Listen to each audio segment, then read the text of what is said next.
नमस्कार। Justice for Nirbhaya में आप सबों का स्वागत है।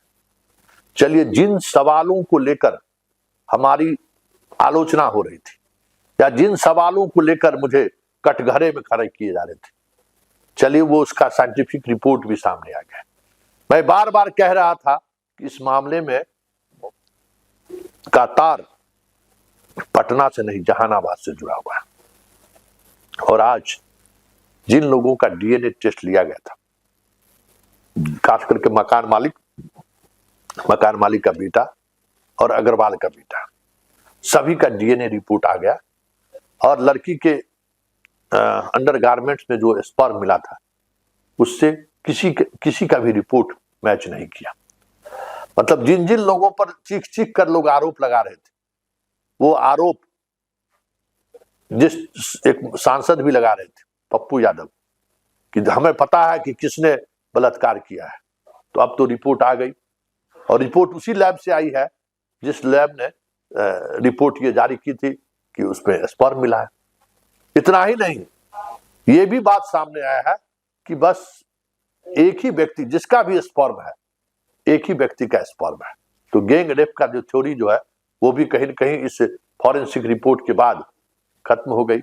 मतलब जिस तरीके की चर्चा शुरुआती दिनों से ही सोशल मीडिया पर बार बार की जा रही थी, वो सारी चर्चाएं अब विराम लगता हुआ दिख रहा है। भले इस मामले की सीबीआई जांच हो, लेकिन जिस तरीके से टारगेट किया गया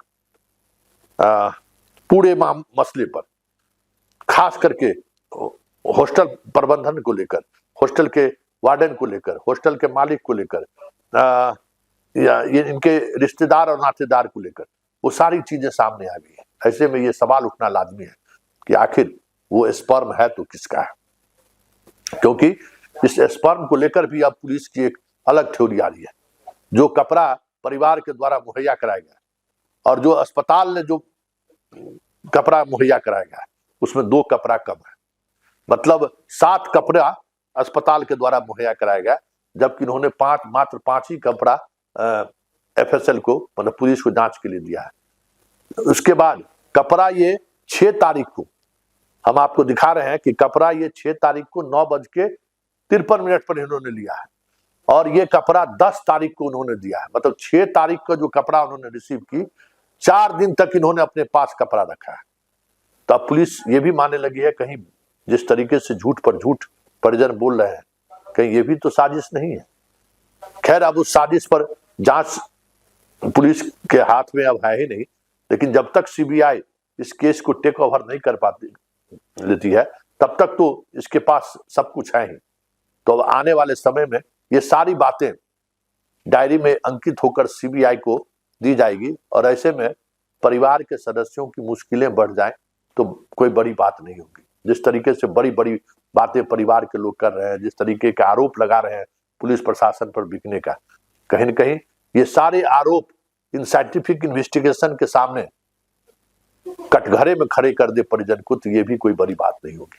वैसे ये सारे रिपोर्ट को अब एम्स के उस टीम के सामने रख दिया गया है, जो टीम भी अब अपना रिपोर्ट, एक ओपिनियन बिहार पुलिस को सौंपेगी। क्योंकि जब तक ये ओपिनियन के साथ, जब तक पूरी प्रक्रिया नहीं पूरी हो जाती है, जब तक सीबीआई इस केस को नहीं लेती है, तब तक बिहार पुलिस का अनुसंधान जारी रहेगा। अभी भी अनुसंधान जारी है और इस अनुसंधान में जो फैक्ट सामने आए हैं, उस फैक्ट के सहारे अब ये चीजें एम्स के डॉक्टर के पास जाएगा। एक बात तो तय हो गया कि इसके पास जो इसके पैंटी से जो ब्रा से जो ये पैंटी से जो मिला है, अंडरगारमेंट्स में जो मिला है सीमेन, वो सिर्फ एक व्यक्ति का है और जितने व्यक्ति का टेस्ट हुआ है उससे उसका सीमेन का मिलाप नहीं हुआ है। मतलब गैंग रेप की थ्योरी भी गलत साबित हुई। हॉस्टल संचालक और यहाँ पटना में कोई इसके साथ दरिंदगी हुई है, ये भी खारिज हो गया, क्योंकि उस हॉस्टल में खाना पहुंचाने से लेके चाय देने वाले तक सब जितने भी लोग थे, सारे के टेस्ट रिपोर्ट लाए गए, सारे के सारे टेस्ट रिपोर्ट निगेटिव पाए गए। अब क्या होगा इसे में? अब परिजन के पास क्या विकल्प है? तो क्या ये माना जाए कि सीबीआई की जांच शुरू होते ही परिजनों के लिए मुश्किलें खड़ी होने वाली है? क्योंकि कई ऐसी चीजें हैं जो बार बार परिजन के द्वारा छुपाया जा रहा है। खैर, सवाल वो नहीं है। सवाल यह है कि जिन जिन लोगों पर परिवार वालों ने शक किया या जिन जिन लोगों पर मीडिया ट्रायल की गई, सारी की रिपोर्ट अब सामने है। ऐसे में यह सवाल उठना लाजमी है कि इस पूरे मामले को इस कदर हाइप देने के पीछे कोई बड़ी साजिश तो नहीं।